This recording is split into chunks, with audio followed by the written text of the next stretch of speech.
Hello दोस्तों, विद्युत technicals में आपका स्वागत है। एसी थ्योरी की हमारी क्लास चल रही थी और आज की हमारी क्लास 9 है। क्लास स्टार्ट करने से पहले मैं आपसे रिक्वेस्ट करना चाहूँगा कि अगर आप हमारे चैनल पर पहली बार आए हैं तो चैनल को सब्सक्राइब करें और बेल आइकन को प्रेस कर लें, जिससे आने वाले वीडियोज़ के नोटिफिकेशन आपको मिल सकें। चलिए क्लास स्टार्ट करते हैं।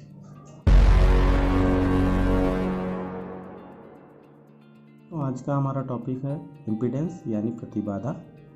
इसको समझने के लिए हम लास्ट के टॉपिक्स के बारे में थोड़ी चर्चा कर लेते हैं। जैसे हमने देखा था कि अगर हम प्योरली रजिस्टिव सर्किट की बात कर रहे थे, जहाँ पर सिर्फ रेजिस्टेंस लगा हुआ था, तो वहाँ पर जो अवरोध पैदा कर रहा था वो रेजिस्टेंस अवरोध पैदा कर रहा था इसी सर्किट में, है ना।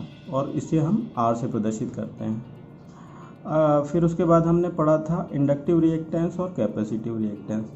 तो इंडक्टिव सर्किट में जो हमारा प्योरली इंडक्टिव सर्किट हो रहा था, इंडक्टिव सर्किट में जो हमारा जो रुकावट आ रही थी उसको हमने रिएक्टेंस कहा था, और जो कैपेसिटिव सर्किट में जो रुकावट आ रही थी उसको हमने कैपेसिटिव रिएक्टेंस कहा था। इसको हमने एक्स से प्रदर्शित किया। अगर किसी सर्किट में इन तीनों में से कोई भी दो एलिमेंट या तीनों एलिमेंट एक साथ कनेक्ट कर दिए जाएं, यहाँ पर जो टोटल रेजिस्टेंस प्लस रिएक्टेंस जो होगा वो हमारा क्या कहलाएगा दोस्तों? वो कहलाएगा हमारा इम्पीडेंस यानी प्रतिबाधा।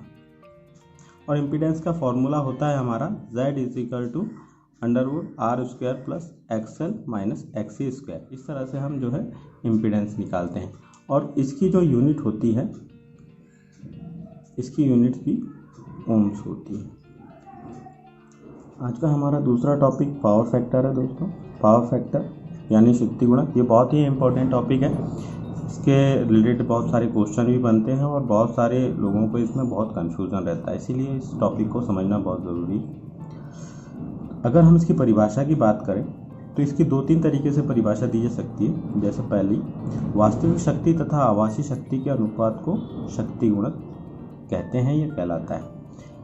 वास्तविक शक्ति यानी रियल पावर, आभासी शक्ति यानी एपरेंट पावर, इनका जो रेशो होगा वो हमारा पावर फैक्टर या शक्ति गुणक कहलाता है। इसको हम यूँ भी लिख सकते हैं किलोवाट अपॉन kVA।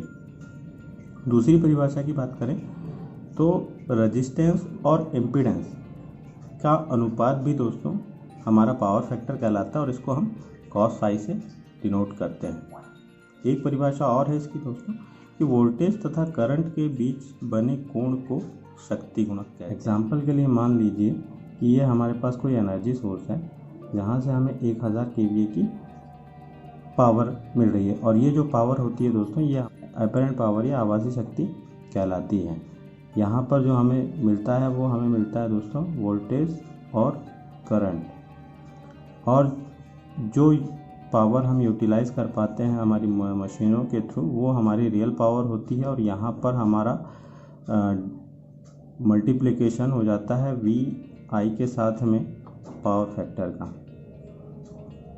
तो मान लीजिए कि अगर हमें 1000 kVA का पावर डिलीवर किया गया, तो हमारी जो मशीनें होंगी अगर वो 0.8 पावर फैक्टर पे वर्क करती हैं, तब हमारा जो पावर यूटिलाइजेशन होगा वो 800 किलोवाट होगा। अगर हम पावर फैक्टर इंप्रूव करते हैं 0.9 हो जाए, तब हम 900 किलोवाट यूज़ कर पाएंगे। और वहीं अगर हमारा पावर फैक्टर यूनिटी होगा यानी 1 होगा, तब हम उसका 100% जो है यूटिलाइज़ कर पाएंगे। इस तरह से हम देख पा रहे हैं कि जो हमारा पावर फैक्टर है, अगर हमारा पावर फैक्टर यूनिटी होता है तो उसके हमें फ़ायदे क्या मिलते हैं कि जो हमारे इक्विपमेंट्स हैं उसका हम 100% यूटिलाइज़ कर पाते हैं, जो हमारे को पावर मिल रही है। तो जो हमारा पावर फैक्टर होता है दोस्तों, इसकी वैल्यू जो होती है 0 से लेके 1 के बीच में होती है, और ये डिपेंड करती है हमारे लोड की कैटेगरी पर कि हमारा लोड जो है इंडक्टिव लोड है या कैपेसिटिव लोड है या रेजिस्टिव लोड है। इससे पहले पढ़ चुके हैं, हमारे पास 3 टाइप के लोड होते हैं। एक होता है हमारा रेजिस्टिव, एक हमारा इंडक्टिव और एक हमारा कैपेसिटिव लोड होता है।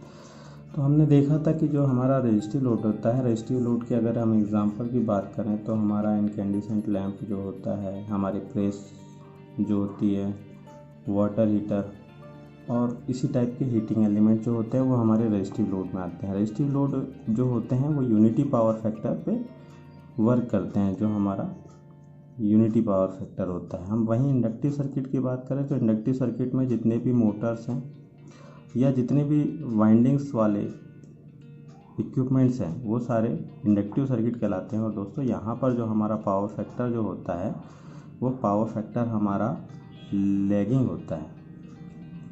हमने देखा था, अगर हम इसका वेक्टर देखें तो वेक्टर में जो हमारा जो करंट था वो 90 डिग्री लैग कर रहा था वोल्टेज से, इसीलिए यहाँ पर जो हमारा पावर फैक्टर होगा वो हमारा लैगिंग होगा।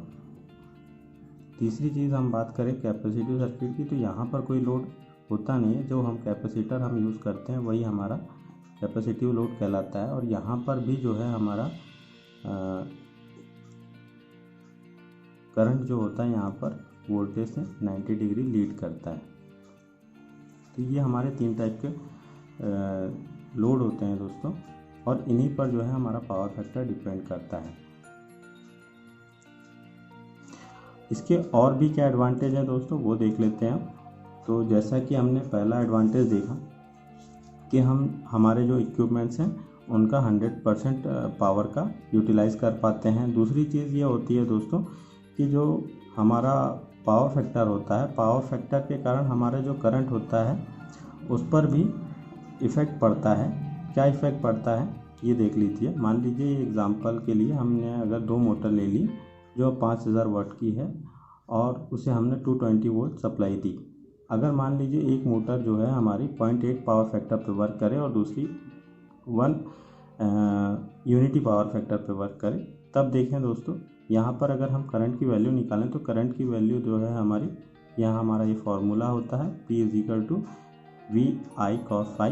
अगर हमें करंट निकालना तो I P/V × cos phi हो जाता है दोस्तों। तो यहाँ पर अगर हम वैल्यू पुट करें तो जो हमारा करंट की वैल्यू आती है 0.8 पावर फैक्टर पे 28 एम्पियर आती है। वहीं अगर हम यूनिटी पावर फैक्टर की बात करें तो यहाँ पर जो है हमारे करंट की वैल्यू 22 एम्पियर आती है दोस्तों।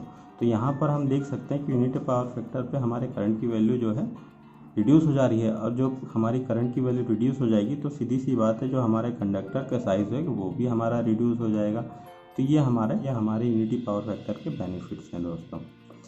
अगर हमें इम्प्रूव करना है कि हमारा पावर फैक्टर इम्प्रूव कैसे हो, हमारा पावर फैक्टर बढ़े कैसे, तो उसके लिए दोस्तों पहला तरीका होता है दोस्तों कि हमारा जो सर्किट होता है उसके पैरेलल में हम कैपेसिटर कनेक्ट कर दें तो हमारा पावर फैक्टर इम्प्रूव हो जाएगा। दूसरा है हमारा जो सिंक्रोनस जो मोटर जो होती है, इंडस्ट्री में क्या होता है, सिंक्रोनस जो मोटर होती है उसको हम ओवर एक्साइटेड करें और नो लोड पर अगर चलाएं तो वो भी हमारे पावर फैक्टर को इम्प्रूव करता है। इस तरह से जो है हम पावर फैक्टर को इम्प्रूव कर सकते हैं। तो आई होप आप लोगों को पावर फैक्टर समझ में आया होगा, और इसी तरह के वीडियो देखने के लिए चैनल को सब्सक्राइब करें। आज के लिए इतना ही, थैंक यू।